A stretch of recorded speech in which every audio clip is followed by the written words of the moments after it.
Salut les amis. Donc c'est encore nous. Nous nous retrouvons ici aujourd'hui. J'espère que ça va bien pour vous. En tout cas, je trouve que vous avez plutôt bonne mine là ce matin. Mais c'est vrai que à travers cet écran, je peux vous imaginer chez vous peut-être ou bien dans un bureau en train de regarder cette vidéo et pour moi je suis pas en train de parler à mon ordinateur, mais je suis en train de parler avec vous. Et c'est pour cette raison-là que je peux être naturel, je peux libérer mon cœur parfois, c'est vrai. Il y a eu des moments assez émouvants que j'ai vécu dans ces moments de partage. Et pour moi, je vis une belle expérience en partageant avec vous des choses que j'ai déjà vécues, que j'ai déjà découvertes et que je découvre encore en partageant avec vous. Et je le fais encore ce matin. Alors, c'est vrai que ça fait longtemps qu'on est dans le chapitre 5 de Jean, sauf qu'aujourd'hui, eh bien, nous passons du chapitre 5 au chapitre 6. Eh oui! Et donc, je peux vous dire dès maintenant que le chapitre 6 aussi, c'est un chapitre très riche au niveau de versets qui nous parlent du Père. Alors, on va y séjourner quelque temps, certainement. Voilà donc notre verset aujourd'hui, c'est dans Jean 6, verset 27. Alors c'est Jésus qui parle, évidemment. Travaillez, non pour la nourriture qui périt, mais pour celle qui subsiste pour la vie éternelle, et que le Fils de l'homme vous donnera. Car c'est lui que le Père, que Dieu a marqué de son sceau. Il y aurait tellement à dire sur ce verset-là, mais je dois me limiter à la partie Père dans un verset. Je m'oblige de faire ça. Alors c'est la fin de ce verset qui m'intéresse particulièrement. Car c'est lui, parlant de Jésus, le Fils de l'homme, que le Père, c'est lui que le Père, que Dieu a marqué de son sceau. Alors, on parle ici d'un sceau. Alors, on doit faire attention parce qu'il y a différentes façons de l'écrire en français. Mais bien sûr, la référence avec S-C-E-A-U, c'est qui nous parle d'un roi, qui nous parle de l'autorité d'un roi. Normalement, un roi portait le sceau sur une bague, sur son doigt, ou bien il pouvait l'avoir dans sa possession. Et lorsqu'il mettait son sceau sur un document, ce document portait toute l'autorité de la couronne.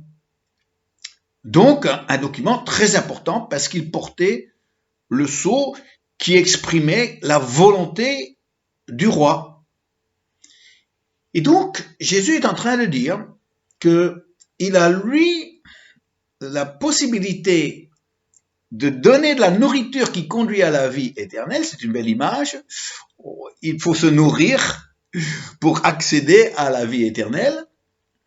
Mais cette nourriture nous vient de Jésus.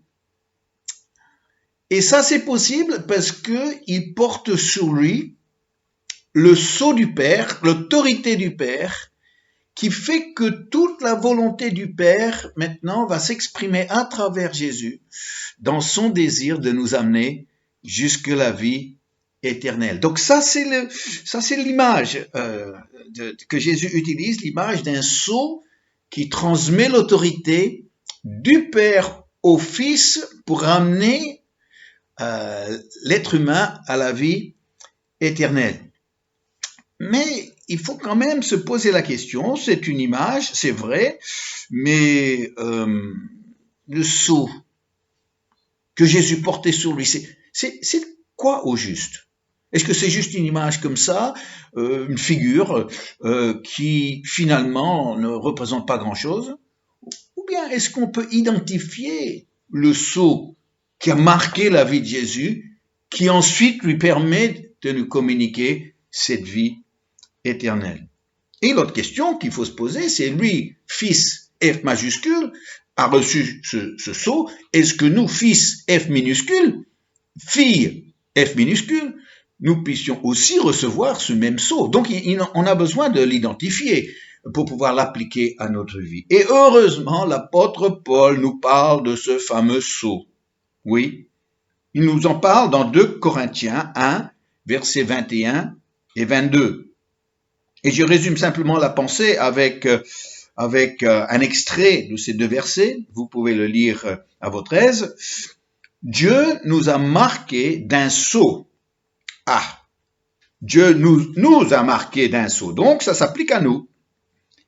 Et mis dans nos cœurs les arts de l'esprit. Le sceau du Père qui a marqué la vie de Jésus, qui lui a permis de nous communiquer la vie éternelle. C'est le Saint-Esprit. Et quand nous comprenons ça, nous comprenons aussi que ce même Père qui a marqué la vie de Jésus par le Saint-Esprit, qui a marqué la vie des premiers chrétiens par le Saint-Esprit, je parle premièrement dans le cas de Jésus, lui qui, quand il a été baptisé, le Saint-Esprit est descendu sous forme d'une colombe, et à partir de ce moment-là, il a été conduit par l'Esprit dans le désert pour revenir dans la puissance de l'Esprit pour commencer son ministère public. Mais les premiers chrétiens, eux aussi, ont été marqués par le sceau de l'Esprit. Le sceau de l'Esprit qui, finalement, est descendu sur eux le jour de la Pentecôte, et à partir de ce jour-là, l'Église était lancée dans cette mission puissamment revêtue de l'Esprit de Dieu qui était sur lui. Alors, je peux vous dire aussi que Vincent, lui, il a été marqué par ce sceau-là, par le sceau de l'Esprit. C'était pas, je peux vous assurer, quand j'avais 12 ans et j'ai vécu ma confirmation, et on m'avait expliqué que c'était la confirmation, c'était le Saint-Esprit qui descendait sur moi, sauf que j'ai participé, j'ai reçu les cadeaux, j'ai dit ce que je devais dire, et j'ai fait ce qu'on m'a demandé de faire, mais ça n'a rien changé. Non, c'était pas ça. J'étais rien marqué par ce jour-là. Non, c'était un jour, au mois de janvier, en 1975. Ça remonte, n'est-ce pas? Et donc là, on parle de quoi? 45 ans. Et c'était dans la ville de Canberra, capitale administrative de l'Australie, où j'ai assisté pour une toute première fois à un grand rassemblement charismatique qui était interconfessionnel. Ça veut dire qu'il y avait des gens de tous les milieux chrétiens qui étaient présents. Et il y avait un orateur puissant, un certain Ralph Wilkerson, je crois que c'est le frère du fameux David Wilkerson. Et donc, il a prêché justement sur le Saint-Esprit ce soir-là. Moi, qui avais commencé à fréquenter un groupe de prière à l'âge de 20 ans, ayant passé plusieurs années déjà dans un séminaire, et quittant frustré parce que finalement ça correspondait pas à ce que je cherchais, je vais dans cette convention. Déjà, j'assistais à un groupe de prière charismatique, mais bien que j'entendais que les gens avaient une dimension que je ne connaissais pas, pour moi, j'étais peut-être pas encore prêt. Mais arrivé ce soir-là à cette grande convention, et j'entendais la foule chanter les louanges de Dieu avec un rayonnement, avec une joie, avec une puissance. J'étais captivé, fasciné, emporté par cette louange ce jour-là, ce soir-là. Et ensuite, l'orateur s'est levé et il a commencé avec conviction et puissance. Il a prêché sur le Saint-Esprit. Et moi, j'étais subjugué. J'étais au bord de mon siège en l'écoutant.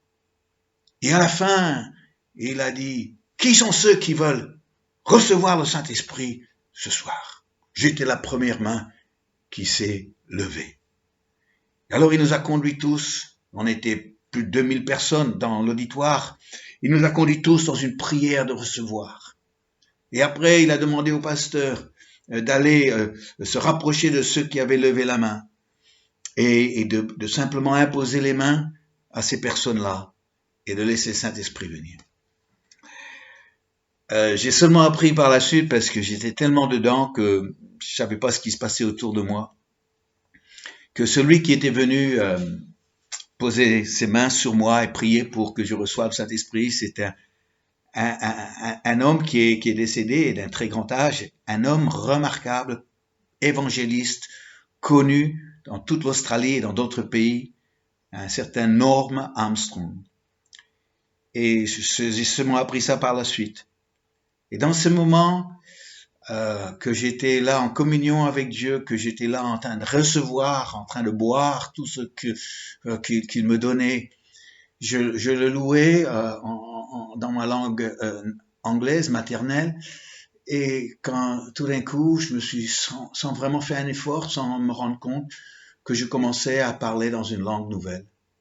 Une langue nouvelle qui jaillissait de moi, qui montait, qui était pure, qui montait directement dans la présence de Jésus. Et ce soir-là, j'ai loué en langue pour la première fois de ma vie. Depuis, tous les jours, je prie en langue, je loue le Seigneur en langue, je chante en langue. C'est un beau don. C'est pas le plus important, évidemment. Paul le dit. Mais c'est un beau don. Ah oui. Le lendemain matin, je me suis levé, je me suis dit hier soir, est-ce que c'était pas tout un rêve? C'est pas un rêve que j'ai fait, j'ai vraiment vécu tout ça. J'ai commencé à avoir peur que peut-être ce que j'ai vécu la veille, le lendemain serait disparu. Alors je me suis mis devant une grande armoire à glace et j'ai dit on va voir si je peux toujours le faire. Et j'ai loué Dieu en langue devant la glace. C'était toujours là et c'est toujours là jusqu'à ce jour. Et c'est une joie de vivre cette dimension de l'esprit. Je ne comprends pas pourquoi il y a des gens qui s'opposent à la dimension de l'esprit. Honnêtement, ça me dépasse complètement. Il y a un refus de ce que Dieu veut. Ils vont pas le dire comme ça, mais ils vont simplement raisonner. Non, le Saint-Esprit, lui qui a agi dans l'Église première avec des dons, il nous a apporté des dons, c'est vrai. On lit ça dans les Actes, on lit ça dans les Épîtres, et puis c'est vrai qu'on parle des fruits de l'Esprit qui doivent dégager la vie chrétienne. Oui, mais cette dimension de l'Esprit, eh bien, c'était pour les premiers apôtres, c'était pour lancer l'Église. Aujourd'hui, on a la parole de Dieu, on n'a pas vraiment besoin de ça. Et quand j'entends ça, je dis, t'as pas besoin de l'Esprit, toi? Tu as ta Bible et tu dis que t'as pas besoin de l'Esprit? Ah, je comprends rien. Je comprends rien. Parce que c'est une chose d'avoir la parole de Dieu. C'est une autre chose d'avoir le Dieu de la parole. Parce que le Père au ciel, le Fils à sa droite sur le trône, ont envoyé le Saint-Esprit pour être Dieu sur terre aujourd'hui, pour agir dans nos vies, pour agir au milieu de nous, pour agir dans ce monde. Comment se priver de ça?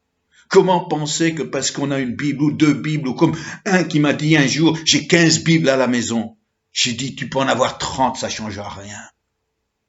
C'est la dimension de l'esprit qui nous donne la vie, qui nous fait vivre cette parole de Dieu, qui nous fait vivre cette relation avec Dieu. Les dons de l'esprit, chers amis. Si on peut encore prier pour un malade au nom de Jésus aujourd'hui, c'est qu'un don de l'esprit est encore disponible. Et si ce don est encore disponible, pourquoi les autres dons ne le seraient pas? Franchement, je plains la personne qui a été marquée par ce genre d'enseignement, qui s'oppose même à la dimension charismatique, peut-être parce qu'il a vu des abus et des excès, et puis je les ai vus moi aussi, en aucun cas je m'associe à ces abus et ces excès. Mais est-ce que pour autant je rejette la dimension de l'esprit qui est tellement biblique et qui est pour nous aujourd'hui, chers amis, et soif de l'Esprit de Dieu? Jésus a dit, si quelqu'un a soif, qu'il vienne à moi et qu'il boive, et de son sein couleront, jailliront des fleuves d'eau vive. Et il parlait du Saint-Esprit dans Jean 7. Il parlait du Saint-Esprit. Celui qui a soif, qu'il vienne à moi et qu'il boive. Oh là là, c'est ma prière pour vous. C'est vrai, la dimension de l'esprit, elle est merveilleuse aujourd'hui. Mais Paul appelle ça seulement des arts. Les arts. C'est quoi les arts? Les arts, c'est lorsque on fait les sols et puis on tombe sur un vêtement que vraiment on veut l'avoir, mais on n'a pas tout l'argent nécessaire pour le prendre tout de suite. Alors on demande aux commerçants de le mettre à part, on verse les arts pour que après on versera la totalité de la somme et ce vêtement est pour nous. Et quand le Père a versé les arts de l'Esprit. Pour nous, ça veut dire il nous voulait au ciel. Il nous a réservé pour le ciel. Il nous a donné cette dimension de l'esprit en disant maintenant, vous avez les arts de l'esprit, je veux votre vie au ciel avec moi, et vous aurez la totalité de l'esprit quand vous monterez au ciel. La totalité. Les arts, c'est seulement une petite partie du prix. Mais quand nous monterons au ciel, les arts s'ouvriront à la totalité de la vie de l'esprit que le Père nous réserve. Oh!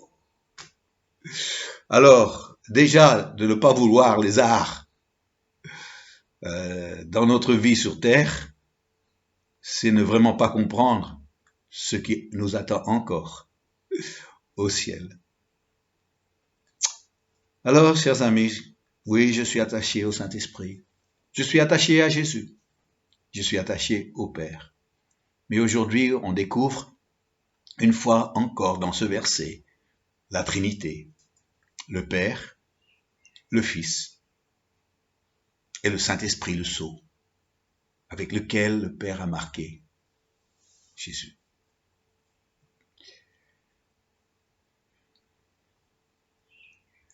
Je t'invite à avoir soif. Je t'invite à avoir soif et de venir à Jésus et de boire, et de boire, et de boire, et de boire pour qu'un fleuve d'eau vive jaillisse de ta vie et pas juste un ruisselet ou même un ruisseau, mais un fleuve de vie. Oui. Viens, Saint-Esprit, à mon aide.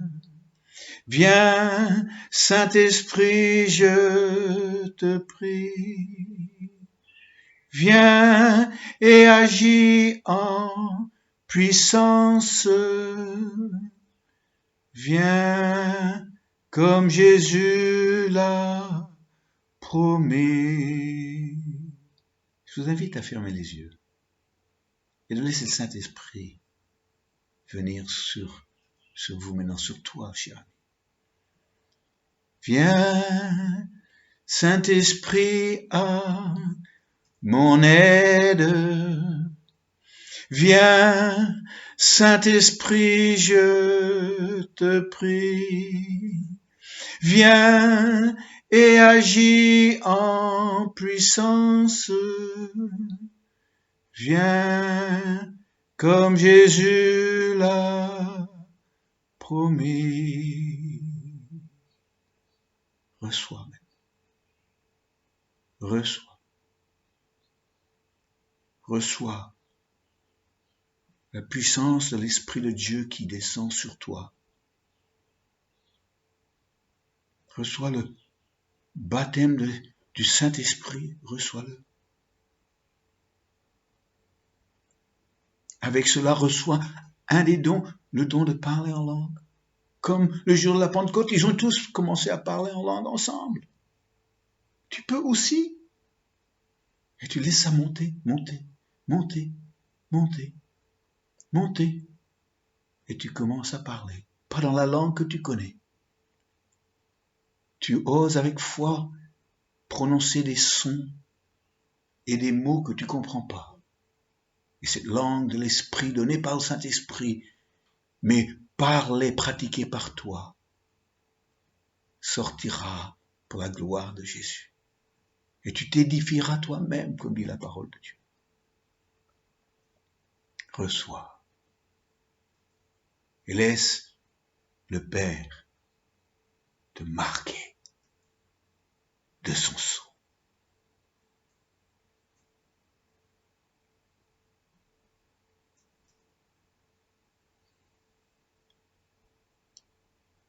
Amen.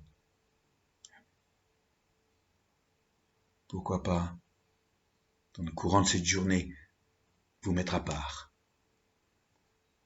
et juste recevoir, et recevoir, et recevoir, pour ensuite être rempli et débordant de la vie de l'esprit. Que le Seigneur vous bénisse, chers amis. Oh oui. Qu'il vous bénisse et qu'il vous remplisse. Au revoir.